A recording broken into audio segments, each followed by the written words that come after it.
Jangan lupa like, komen, dan subscribe karena subscribe itu gratis, dan jangan lupa nyalakan lonceng notifikasinya biar tidak ketinggalan info terbaru dari Misteri Kodam. Warahmatullahi wabarakatuh.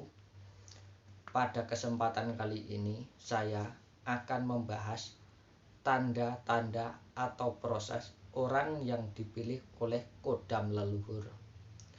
Kodam leluhur ini biasanya akan mencari garis keturunan orang yang dulu menjadi tuannya.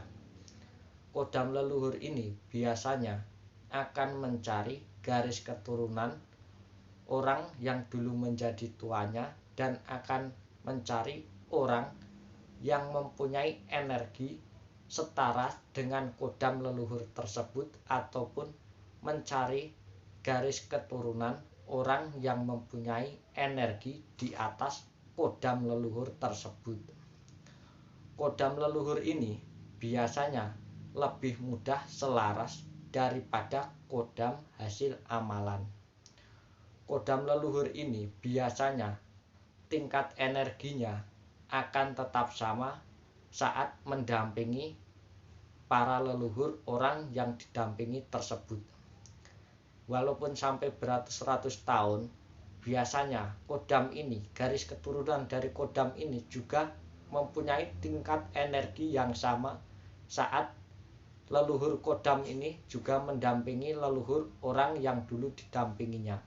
Biasanya akan terus sama atau selaras biasanya dari kodam yang dulu sampai pun garis keturunannya.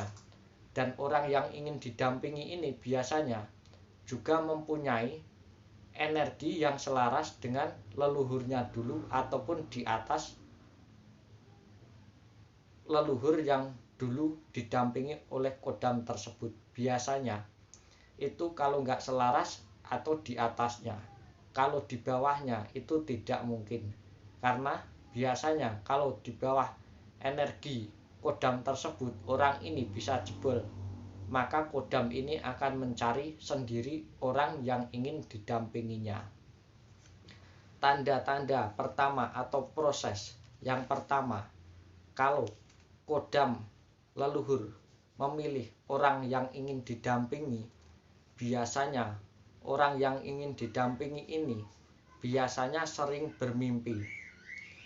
Selain itu, biasanya orang yang akan didampingi ini biasanya akan sakit dahulu. Di saat sakit ini, biasanya kodam leluhur ini akan menunjukkan gambaran atau kilasan-kilasan tentang kodam tersebut, atau kilasan-kilasan atau gambar-gambaran dari para leluhur orang yang dulu didampinginya.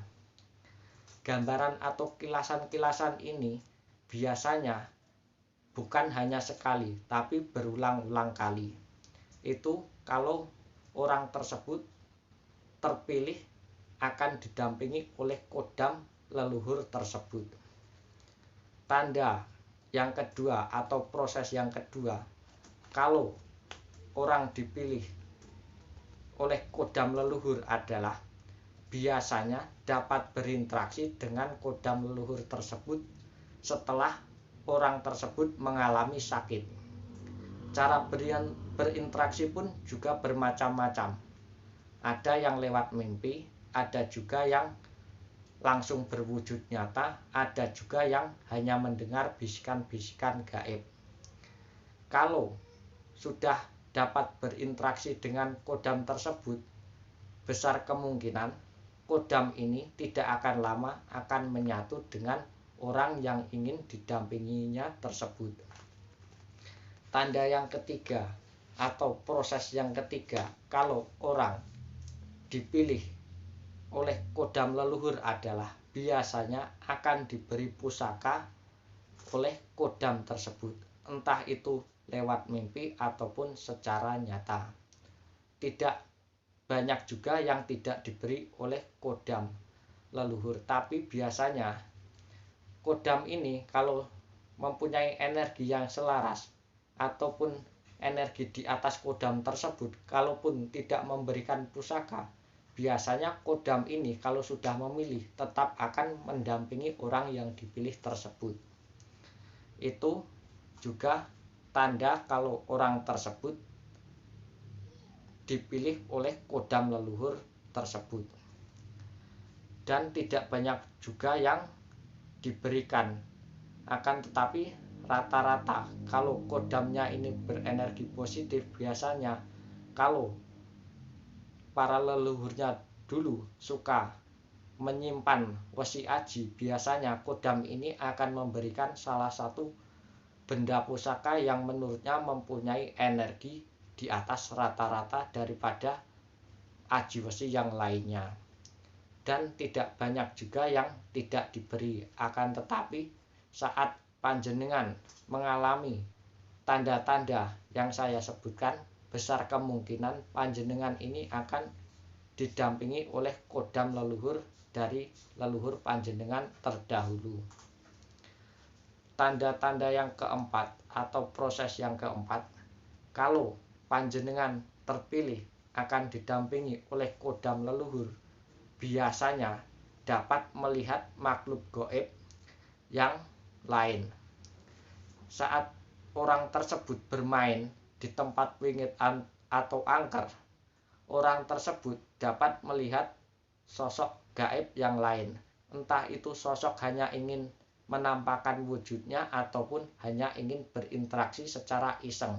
Biasanya orang tersebut ini dapat melihat makhluk gaib yang ingin menampakkan diri bahwa di tempat itu ada penunggunya. Itu juga merupakan sebuah pertanda kalau orang tersebut ingin didampingi atau dapat didampingi oleh kodam leluhur tersebut, atau orang tersebut terpilih akan didampingi oleh kodam dari leluhurnya.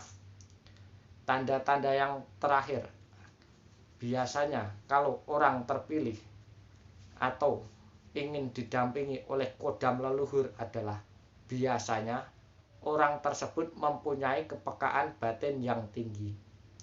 Orang yang terpilih ingin didampingi oleh kodam leluhur ini, biasanya orang tersebut mempunyai kepekaan batin yang tinggi. Kepekaan batin yang tinggi ini berupa biasanya orangnya sangat peka, entah itu tentang perasaan orang lain ataupun keluarganya. Biasanya orang yang mempunyai kepekaan batin yang tinggi ini biasanya juga salah satu tanda kalau orang tersebut terpilih untuk menjadi wadah dari kodam leluhur dari leluhurnya dahulu. Itulah pertanda atau proses cara kodam pendamping leluhur ingin mendampingi garis keturunan orang yang dulu didampinginya. Untuk pembahasan kali ini sampai di sini. Assalamualaikum warahmatullahi wabarakatuh.